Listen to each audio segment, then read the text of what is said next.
Hi folks, CodeTutor here and my name is Anil Deshpande.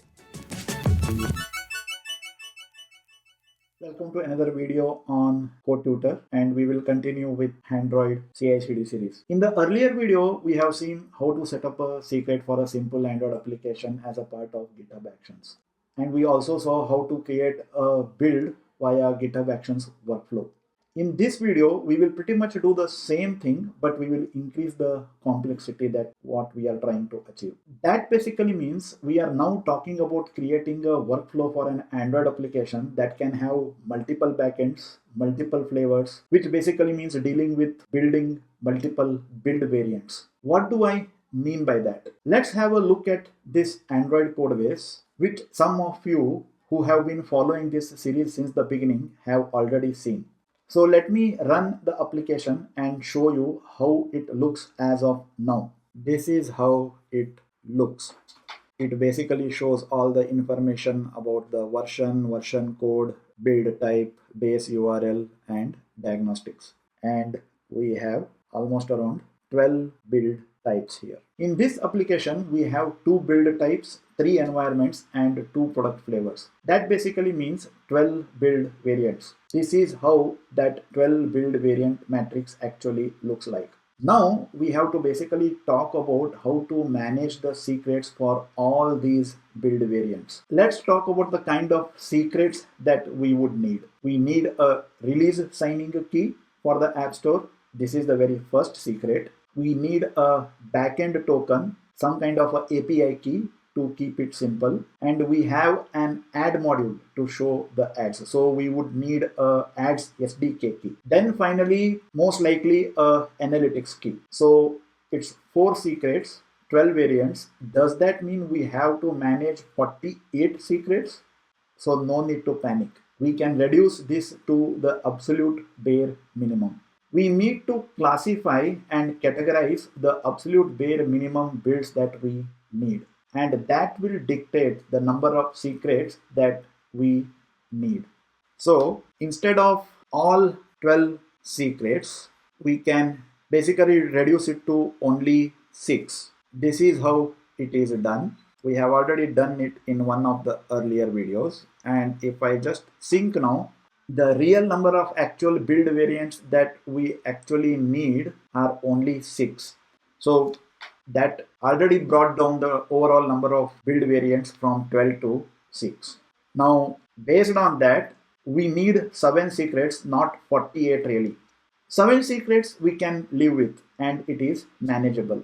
So let's get into a demo and add these 7 secrets to the local.properties file first. If you go to the project here, I have a file called as local.properties file, and in the local.properties file I have already defined certain secrets. There is a analytics SDK key, backend token key for the QA, staging, and production, and then depending upon whether it is a free tier and a paid tier, we have those SDK keys, and then we have other set of keys which would be needed for the signing of the application. What we have done is, if you look at the build.kts file and come down to build types, for the release we are using the debug key. For demo purpose this is okay, but in a real world application, if you really want to release an application signed with the actual key, then we will have to really sign the application with a proper key. For that we need certain set of secrets. So these secrets are for that purpose. So we are defining what kind of Keystore file that we want to generate, what is the Keystore password, signing key alias, and signing key password. These are all just demo purpose that I have created. And also what you have to ensure is that the local.properties file which contains these secrets is actually ignored. So if you just go to the .ignore file, that local.properties file is actually added here so that it doesn't become part of your git commit history. And whatever the file that we generate as a part of the signing, that is .jks file and .keystore file, those also will have to be added to the .ignore file, because once again you don't want to commit this to your GitHub repo. Now, before we do anything, let's generate the Keystore file which would be needed, that is a .jks file. For that, we will run a command which comes with the Java SDK, which is called as keytool. So let me just go to the terminal here and enter this command, that is keytool genkey pair keystore alias key algorithm. This is a standard command that we typically use in Android whenever we want to generate the keystore file for signing the application. If you don't understand it as of now, it's perfectly fine, but understand that this is going to generate a .jks file which will be used for signing the application. It is a digital key. So as of now, my app doesn't contain any .jks file, but if I hit enter here, you can see that it created a demo-release.jks file. That is the file name that we had given to be generated in the local.properties file, and that is what we are generating.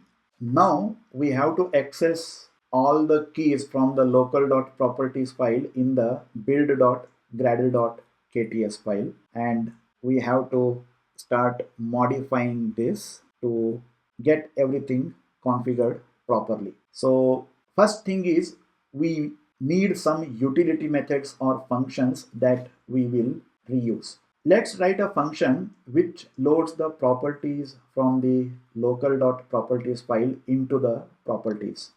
I can do this after we have created the version code from Git. So I can just enter here.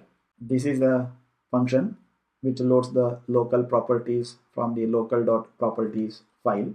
This will work perfectly fine if we are reading the local.properties secrets from the file. But if we are running this in the CICD pipeline, then we won't be able to access these things. So we have to ensure that we have the fallback mechanisms to read the secret names from both the spaces, that is local.properties file and the secrets that we might have defined in our CICD GitHub secrets. That is why we will write another function called as resolve secret or null, which will help us to do that. And then we need another utility method which will be used to implement the fail first pattern. That is, it tries to resolve the secrets from either local.properties file or from the CICD pipeline based secrets, and if it is not able to find those, it throws that error so that we can immediately catch if something is not available during the build time. Now let's start using these to set the secrets wherever we need. Let's come down to build config. Here we would need the analytics SDK, which is a common secret for all the build variants. So I can just put that here, and you can see here that I am reusing the resolve secret, which is a method that we had written just a moment back, that is this one. And then if you come down to the build types for the release section, the signing config uses debug. During the earlier demo, I was using the debug key itself, but now I don't want to use it anymore. I want to use the actual signing key that I have created. So I want it to actually use a .jks file that we had created, or create it during the build time in the CI/CD pipeline. So we will have to modify this part of the code. So what we will do is we will write a function which actually creates these files which can be used to sign the application with proper configs. So there is this signing configs that I can write just before the build types. It basically fetches the necessary secrets using the functions that we had written earlier, which is resolve secret or null, and it creates the file for signing the release, that is create release. And then we can come down here, we can replace this. Instead of signing config get by name debug, I can now use release. Don't worry too much if you don't understand this as of now. this is something that we will revisit in the later episodes of the series. So let's continue further. Now let's apply all the remaining secrets which are needed based on the build variant. QA, staging, and production each need their own environment specific backend keys. This is for QA, that is backend token for the QA environment. This is for staging, and this is for production. And then we have free and paid tiers. For that, we need ad keys to show the ads or not to show the ads. We need the SDK keys. This is free and this is paid. And we are more or less done. Let me just sync now and see whether anything breaks. Yeah, everything is working fine. Now let's modify the main activity, because right now the main activity doesn't render any information about the keys that we are now signing or using. So just for demo purpose, I would like to render some information here which can help me understand whether proper keys are being used or not for signing purpose. I will save some time and modify this. When I run this, it should get resolved. So let me come here. I am going to build a QA paid debug and let me run this. Yeah, now you can see that I am now showing another extra section of information on the main activity: secrets classified, analytics key, backend token, and add SDK token, signing secrets not needed for debug builds. And if you see here, it is exactly using the same tokens that we had kept in the local.properties file. Now let me change this to production paid release and rerun the application. Now it should use the signing keys and sign it properly and install it. And you can see that it is now showing secrets classified, and this is signed with release signature. I mean, this is just for demo purpose. In a real application, you won't be showing something like this.